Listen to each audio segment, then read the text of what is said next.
Halo, David Pranata di sini. Terima kasih sudah berkunjung kembali di channel saya. Ini adalah tempat yang tepat jika Anda ingin belajar di topik seputar presentasi dan komunikasi. Untuk konten kali ini, topik kita adalah presentasi. Secara spesifik, kita akan belajar tentang teknik roadmap yang akan membuat audiens Anda lebih mudah mengikuti presentasi Anda, sekaligus membantu mereka mencapai tujuan mereka, bukannya malah tersesat. Nah, seperti apa spesifiknya teknik roadmap itu? Yuk, kita langsung bahas bersama-sama ya.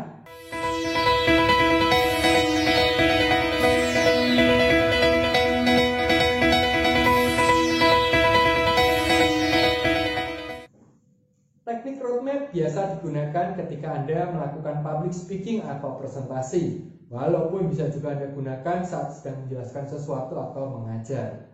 Dengan menggunakan teknik roadmap, maka audiens akan lebih mudah mengikuti jalannya presentasi Anda. Cuma apa itu sebetulnya teknik roadmap? Untuk mempermudah, berikut akan saya jelaskan dalam sebuah analogi ya. Ini adalah cerita ketika kita sedang merencanakan liburan.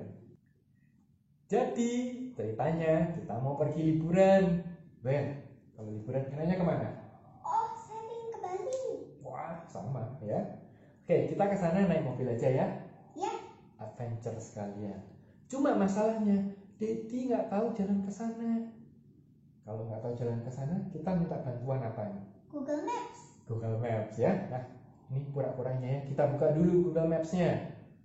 Dari Google Maps kan nanti ketahuan. Surabaya ke Bali. Kita mesti lewat kota-kota apa aja nih? Yuk, kita lihat nih. Lihat kota apa aja nih, Ben? Satu. Probolinggo. Oh, ada Probolinggo. Terus? Ketapang. Ketapang ya, tempat nyebrang. Terus sampai di Gilimanuk. Dan akhirnya sampai di Denpasar Bali ya. Nah, dengan adanya roadmap tadi ya, atau peta perjalanan, kita nanti waktu jalan tuh sudah tahu, oh ini loh kota-kota yang akan kita lalui. Waktu sampai Probolinggo kita bisa ngomong ini kota pertama ya. Terus nanti waktu sampai di Gilimanuk kita sudah bisa berkata, oh ini udah sampai Bali, bentar lagi sampai gitu ya. Nah, itu adalah kegunaan dari roadmap. Jadi ketika perjalanan kita nggak sama sekali buta, tapi kita udah tahu, kita tahu gambaran mana kota-kota apa yang akan kita lalui. Demikian halnya roadmap kalau kita dalam presentasi atau menjelaskan sesuatu. Memberikan roadmap artinya memberikan peta kepada audiens Anda. Di depan mereka sudah punya gambaran. Nanti kira-kira poin-poin atau pembelajaran apa saja yang harus mereka lalui. Nah, sampai di sini Anda sudah tahu kira-kira apa itu roadmap. Terus mungkin Anda bertanya, Pak, kira-kira saya sampaikan roadmap ini kapan? Jawabannya adalah di antara pembukaan presentasi dan inti materi. Jadi biasanya Anda membuka presentasi Anda dulu ya, Anda bisa gunakan tekniknya Anda bisa pelajarin di blog saya ya, nanti saya berikan linknya di kolom komentar. Nah, setelah ada pembukaan, sebelum masuk ke materi, Anda sampaikan dulu roadmap ini ya. Nah, itu tadi jawabannya, kapan saya menyampaikan roadmap ini. Setelah Anda mengetahui kapan dan apa itu roadmap, kita juga ingin belajar bagaimana caranya menyampaikan roadmap ini ya. Jadi simak terus ya. Untuk penjelasan teknik-teknik roadmap ini tentunya akan lebih mudah jika saya berikan contoh langsung. Nah, untuk memberikan contoh tentunya kita juga butuh sebuah sampel presentasi. Sampel presentasinya akan saya ambilkan dari presentasinya Gwen ya tentang hobi. Nanti saya linknya akan juga berikan di kolom komentar. Nah, presentasi ini singkatnya menceritakan tentang hobinya Gwen ya, yaitu ada 3, baca buku, nonton, dan menggambar. Bagaimana caranya menggunakan roadmap untuk masuk ke inti presentasi tersebut? Yuk kita simak bareng-bareng. Teman-teman, hari ini saya akan membahas tentang 3 hobi saya. Setelah melihat contoh tadi, Anda mungkin berkomentar, lupa kok gampang sekali, simple banget. Ya memang simple ya. Kalau bisa sesuatu yang simple jangan dibuat rumit. Jadi teknik tadi menyebutkan berapa jumlah poin yang akan Anda bahas. Ketika Anda menyebutkan di depan, audiens akan tahu, oh berarti nanti akan ada 3 poin yang dibahas. Setelah itu, waktu saat inti materi, jangan lupa Anda sebutkan ya, ini sekarang poin yang pertama, kemudian ini poin yang kedua, dan berikutnya adalah yang ketiga. Yang sesimpel itu.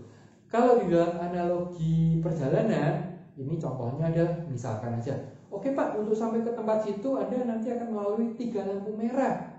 Walaupun seperti itu ya, sederhana tapi itu berguna. Orang akan bisa mulai menghitung, oke ini saya sampai lampu merah pertama, kedua, dan ketiga, sampai ya. Nah itu tadi adalah teknik yang pertama, yaitu sebutkan jumlah poin yang akan Anda bahas.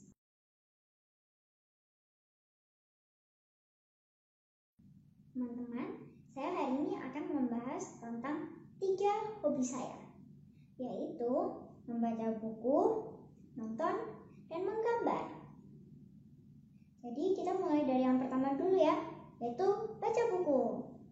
Jadi teknik yang kedua adalah dengan menyebutkan poin-poin Anda semua di depan. Anda sebutkan dulu, nanti setelah masuk inti materi barusan Anda jelaskan satu persatu dengan detail. Nah sampai di sini Anda mungkin bertanya, Pak, berarti audiens di depan tahu dong semua isi materi presentasi saya? Jawabannya betul ya. Tapi di sini kita memang sedang tidak bermain misteri. Tapi tujuannya kita adalah untuk clarity atau kejelasan.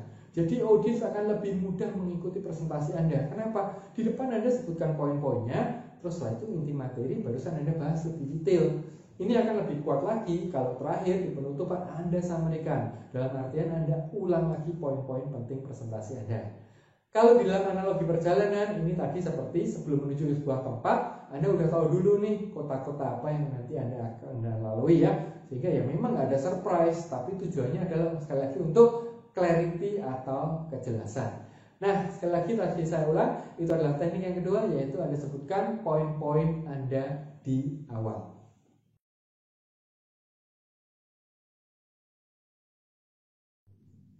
Teman-teman, hobi saya adalah BNG. Jadi ingat ya, hobi Gwen adalah BNG. Yang pertama, B itu untuk baca buku. Teknik yang ketiga adalah dengan menggunakan akronim. Akronim adalah gabungan huruf depan dari poin-poin Anda. Kalau tadi dalam contohnya Gwen adalah BNG, B untuk baca buku, N untuk nonton, dan G untuk gambar ya. Jadi ketika disingkat itu jadi BNG. Menggunakan akronim akan membuat orang lebih mudah mengingat poin-poin penting presentasi Anda. Sebuah satu contoh presentasi yang sering digunakan itu misalkan presentasi penetapan goal dengan metode SMART ya. S untuk spesifik, M untuk measurable, dan seterusnya.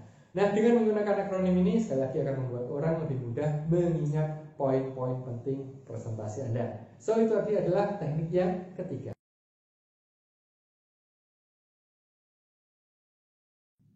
Nah, itu tadi sudah kita pelajari teknik roadmap untuk memperjelas isi presentasi Anda. Sekali lagi, roadmap adalah Anda memberikan gambaran besar isi presentasi pada audiens Anda di awal.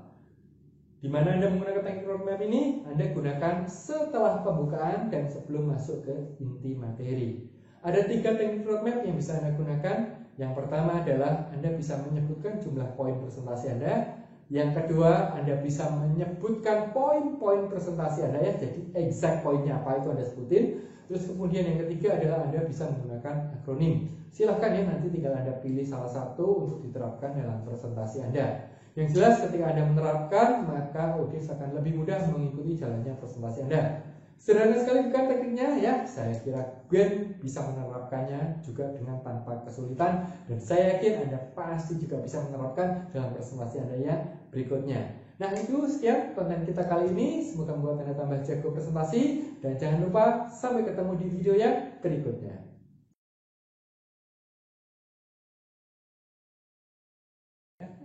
Ya, coba kita cek dulu videonya, bla bla bla bla bla bla bla bla bla bla ya. Pas atau enggak ya, bla bla bla bla bla. Jadi nanti kita ceritanya gimana.